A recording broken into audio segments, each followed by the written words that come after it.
Então, se ele é um calor que sobra desse processo, né, ele acaba não sendo utilizado, né? Ele vai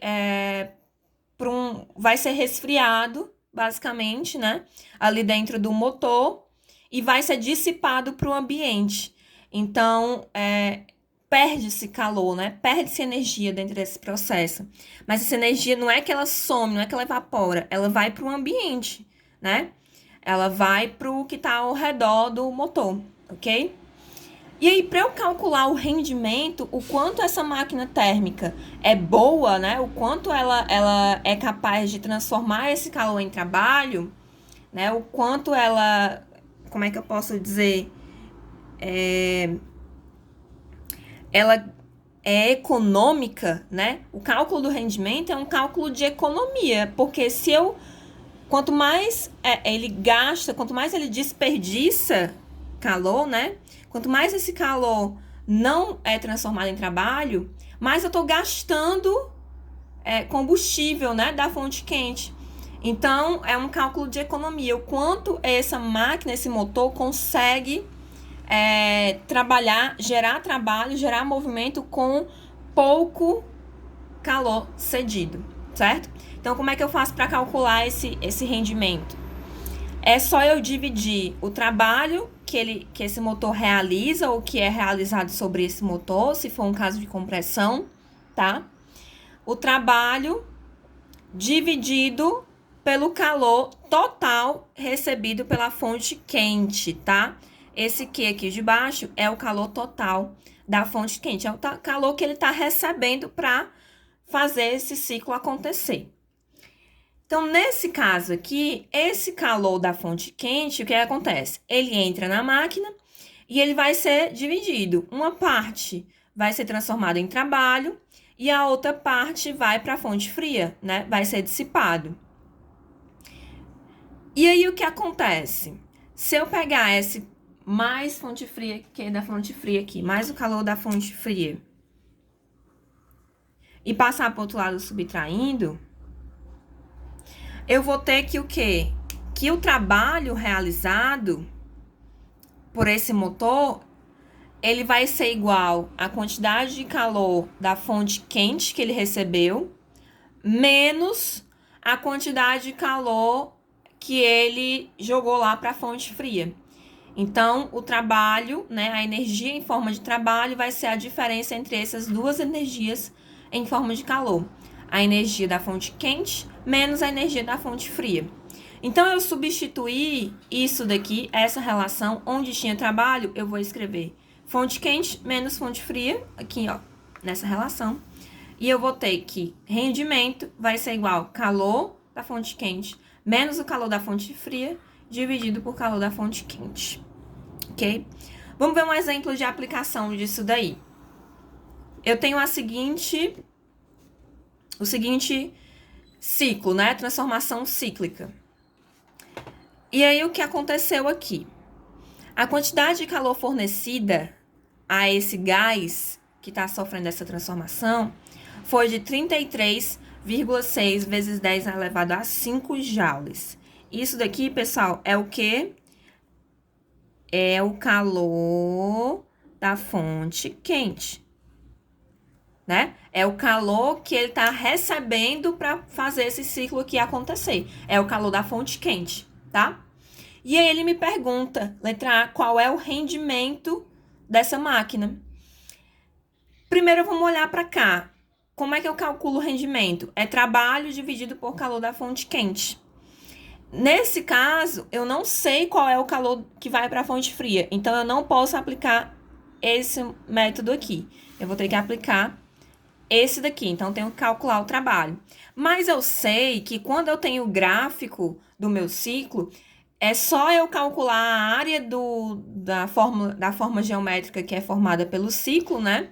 Que eu vou saber o trabalho. Então, basta calcular a área desse triângulozinho aqui, que eu vou achar a fórmula, o valor do trabalho realizado.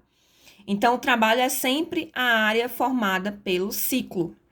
Nesse caso aqui é um triângulo. Como é que eu calculo a área do triângulo? É base. Quem é a base? É isso daqui, né? Base altura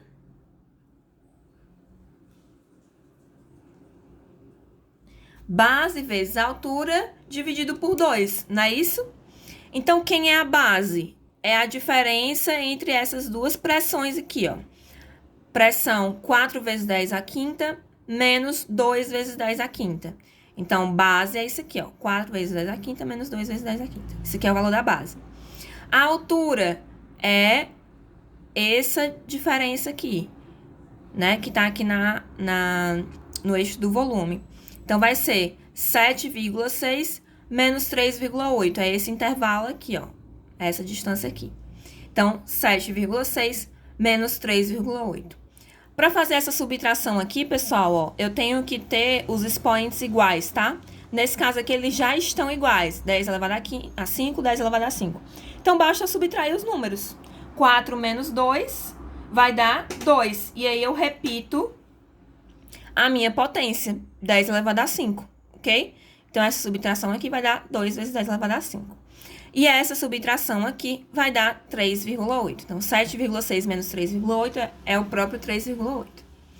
Tudo isso dividido por 2, né? Porque a gente tá falando da área do triângulo. Então, como é que eu faço essa multiplicação aqui? Vocês já sabem, né? Isso daqui não é uma notação, é só um número. Então, basta eu multiplicar os números aqui e repetir a notação. Então, 2 vezes 3,8 dá 7,6 vezes 10 à quinta. Aqui basta eu dividir esses dois números. 7,6 dividido por 2 é igual a 3,8. Então, vai dar 3,8 vezes 10 a 5 joules. Esse é o trabalho. Por que joule? Porque tudo a gente está falando de energia, pessoal. Tanto que, como tal, como delta U, né, daquele lá, tanto o trabalho, como o calor, como variação da energia interna, é sempre em joules. Tem que colocar o Jzinho lá no final, tá? Do valor. Agora eu tenho o trabalho, tenho o Q da fonte quente, então é só aplicar, né? Na fórmula aqui, ó. Rendimento vai ser o trabalho dividido pelo calor da fonte quente. Então, o trabalho 3,8 vezes 10 à quinta e o calor da fonte quente 36,6 vezes 10 à quinta. Tá aqui. Divido esses dois números, né? Vai dar 0,11. E esses dois aqui, pessoal, se cancelam, tá? Se são iguais, você pode cancelar. Se os dois expoentes são iguais, nenhuma divisão de notação, você pode cancelar. Aí fica só o número, 0,11. Então, eu posso deixar assim, né, que o rendimento é igual a 0,11, mas se eu quiser colocar em porcentagem, isso daqui equivale a 11%. Então, essa máquina térmica, ela só transforma 11% do calor que ela recebe em trabalho. E aí, fica para vocês, como exercício de casa, calcular qual é o calor da fonte fria, né? Qual é o calor que vai para a fonte fria, quem é esse Q aqui, certo? Usem essa relação aqui, ó. Calor da fonte quente é igual a trabalho mais calor da fonte fria, para achar o quanto desse calor que ele recebeu vai ser dissipado, certo? Então, é isso. Eu acho esse assunto muito interessante. Ele é um pouco, como é que eu posso dizer, extenso, mas tenham calma, revejam com calma, deem um tempo para isso, que eu diria até que esse é o assunto mais importante da prova de vocês. E ele é o último, tá? Então, basicamente, é isso que vai cair na prova de vocês. Se vocês estudarem, fizerem os exercícios, tirarem as dúvidas de vocês, vocês vão se sair bem. Espero que vocês tenham entendido. Qualquer coisa podem me procurar. E até mais.